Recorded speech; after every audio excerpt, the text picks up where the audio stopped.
সামনেই গঙ্গাসাগর মেলা আর গঙ্গাসাগরে ঝাড়ু হাতে নিজেই মন্ত্রী সেখানে সাফাই করছেন এমনটাই দেখা যাচ্ছে।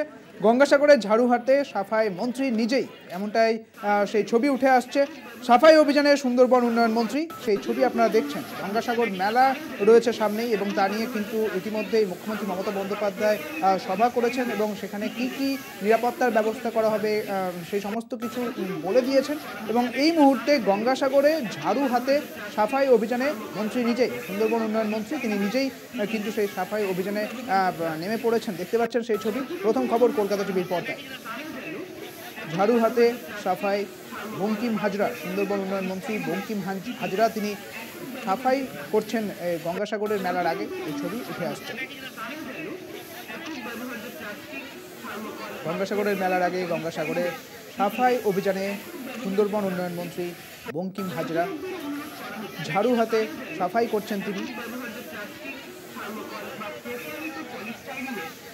আর মাত্র কটা দিন, 8ই জানুয়ারি থেকে শুরু হবে গঙ্গাসাগর মেলা। গঙ্গাসাগর মেলা নিয়ে ইতিমধ্যেই বৈঠক হয়ে গিয়েছে, নিরাপত্তার দিক ভাবা হয়েছে এবং অ্যাক্সিডেন্টাল কভারেজের জন্য 5 লক্ষ টাকা করে ঘোষণাও করে দিয়েছেন মুখ্যমন্ত্রী মমতা বন্দ্যোপাধ্যায়। আর এবার গঙ্গাসাগরের মেলার জন্য ঝাড়ু হাতে সাফাই গঙ্গাসাগরের দেখতে পাচ্ছেন সেই ছবি।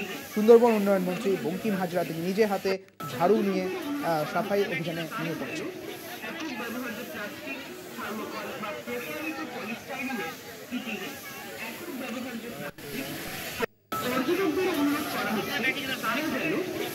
ব্যবহার্য প্লাস্টিক, থার্মোকল বা